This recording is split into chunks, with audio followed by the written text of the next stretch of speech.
Hola, soy yo, Vicky, otra vez. Gracias por mirar. Thank you for watching. Hope you're all well. If you have the book, Break the Language Barrier Level 3 book we're in, and we're on page 26, and we're just finishing off indirect object pronouns. So there's a translation here on that page in the book, but if you don't have the book, I will put the text in the description box, so you will be able to have a go at translating it yourself. If you would like to buy the book, as usual, it's available on Amazon, any Amazon site. Break the Language Barrier Level 3, Vicki Riley. There are 4 levels, so if you're coming to this video for the first time and you're a beginner, you need to look back at other videos because level 3 is really quite advanced, intermediate, more or less, or even upper intermediate now that we're coming to the end of this book. So you do need to learn the other tenses before so you don't need the book, but you need a level of Spanish. Okay, so we're going to have a look at this translation, and I'll do it line by line, okay, and try and explain why, which particular tenses we're using and why, etc. So I always, if you have the book, there is a verb table, because what I always recommend to people is pick the verbs out first, then decide what tense they are, what verb you're using, what person you're using, and then everything else fits in around that. So the first sentence, once I had a new neighbour. Now, this is a little tricky one because obviously it's past tense. I had a new neighbour, but it's once I had. So we could technically use the pre-tree, but of course I had that new neighbour. I'm presuming they didn't just move in one day and move out the next. So really I think either pre-tree or imperfect is suitable there. So una vez tuve un vecino nuevo, or una vez tenía un vecino nuevo. And we will use the masculine. I mean, it turns out it is a man anyway, but we would use the masculine until we knew if it was a woman or not. Okay, he lived next door to me. Again, I think there's an argument for both pre-tree or imperfect, but I would use imperfect there because he lived next door to me for a length of time, I imagine, so not just on one day. So, vivía al lado de mí. He always seemed to me to be very nice. Now, this one I think is a bit easier to choose the tense because always is a flag for the imperfect, always in the past. Anything that you always did is something that you did more than once. So it would be always be the imperfect. So the verb to seem is parecer. So siempre me parecía muy simpático. I wanted to give him something nice. The verb to want, I really never use in the pre-treat, so we'll stick with the imperfect with that.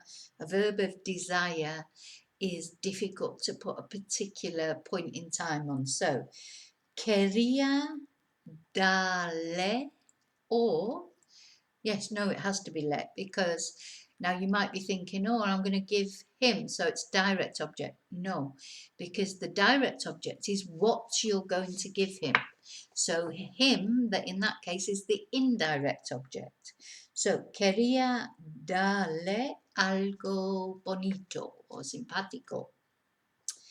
I made a cake for him. Now, that is a one-off action, so that is pre-treat. And again, it's indirect object, the him, because the direct object is what I made, which was the cake. So it's le hice una tarta, and I wrote him a note. Again, indirect. Y le escribí una nota that said, que dijo, welcome to the street, bienvenidos a la calle. I took it over to his house. So this is the cake now we're talking about. So I took it. Remember, this is the take, llevar, to take something somewhere. So la llevé, I took it, a su casa. You wouldn't translate the over. And I left it, y la dejé. So dejar is to leave something somewhere. La dejé fuera de su puerta, outside his door. The next day he called me. So, el día siguiente o próximo día me llamó. He called me por teléfono, on the telephone, and he thanked me for the cake. So, y me dio las gracias por la tarta. So when we give thanks, it's always for. We use por. We're coming up to por and para soon. You'll be glad to hear. It's always difficult. But thanks and gratitude is always por. So, me dio las gracias por la tarta. He gave me some flowers. Me dieron o me dio, he gave me, o me regaló, because regalar is to give something as a present. So you could use that too. Me regaló algunas flores, some flowers, and I put them in a vase. Now you may have used poner, yeah? Las puse, which is okay. But to put in is actually meter, so you could use that too. So las metí en un florero en la mesa en el salón, in a vase on the table in the living room. They were very pretty, would be eran, they were muy bonitas, very pretty. So I now see him every day, present tense. Ahora lo veo todos los días o cada día. And at the weekends y los fines de semana, I make him a cake, present tense. Lo hago una tarta and we eat it together. Y la comemos juntos. So it's la. Now, you may have used pastel for cake, then it will be lo because that is masculine. So bear in mind that throughout this I'm using tarta, which is feminine. So if you've used pastel, you may have lo's where I've got las.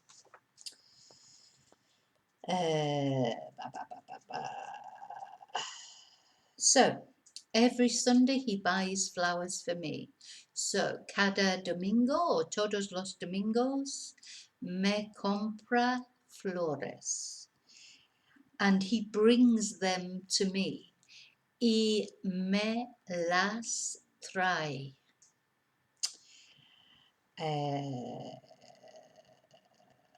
Where am I?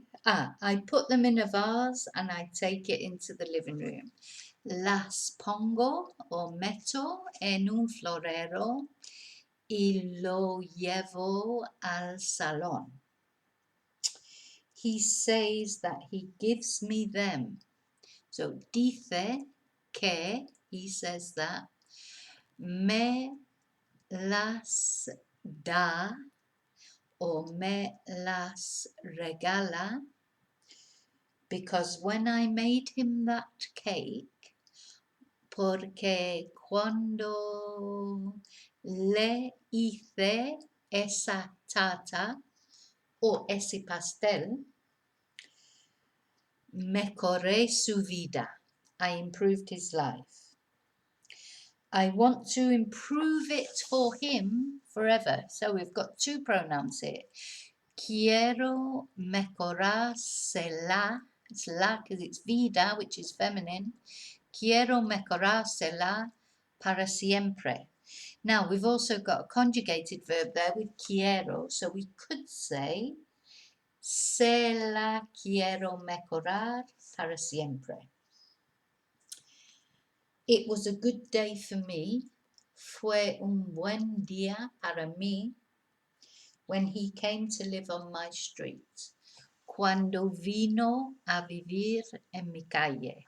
So this is pre-treat because he only came to live on my street once. He gave me a ring yesterday. Me dio, or again, me regaló un anillo ayer. And he bought it for me in a very expensive shop. Y me lo compró en una tienda muy cara. I will wear it always. So we've got some future tense there. Lo llevaré siempre. And in the summer, we will get married.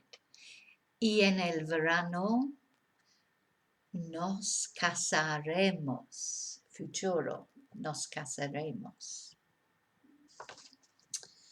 Vale. Espero que bien. I hope you understood that okay. As I say, I'm going to put the text. I think I will put the English and the Spanish in the description. So if you don't have the book, or you can read it and watch the video at the same time.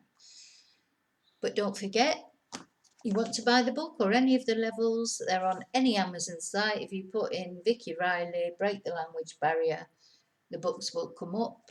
The other books, of course, that I have on there are the bilingual storybooks.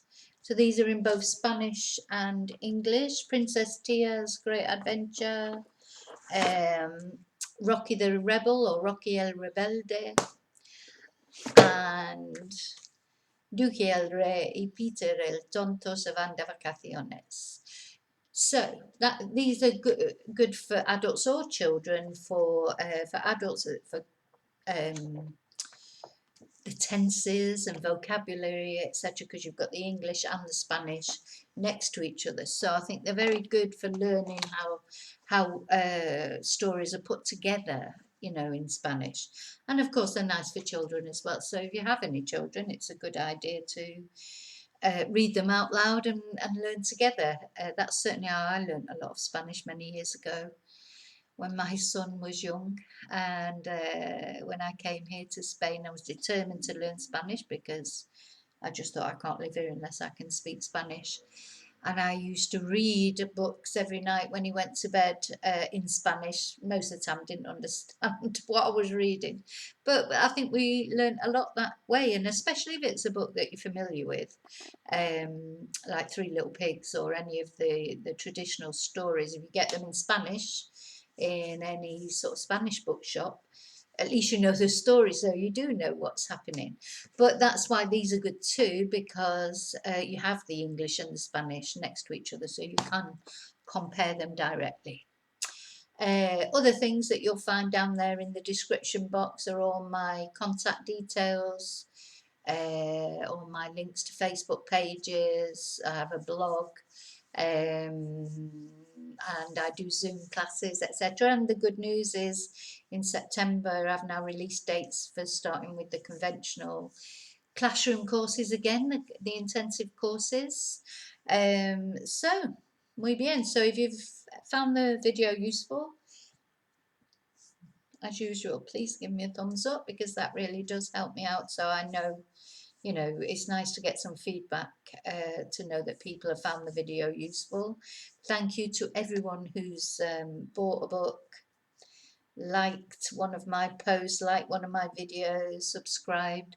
I appreciate every single bit of support. Thank you to everyone who's bought a book, booked a course. I really appreciate it, and I hope it helps you on your journey to try and learn Spanish. If you haven't subscribed yet, please subscribe. I've over 300 subscribers now, which is really good. And vale, muchas gracias. Y te veo en el siguiente video. Vale, hasta luego.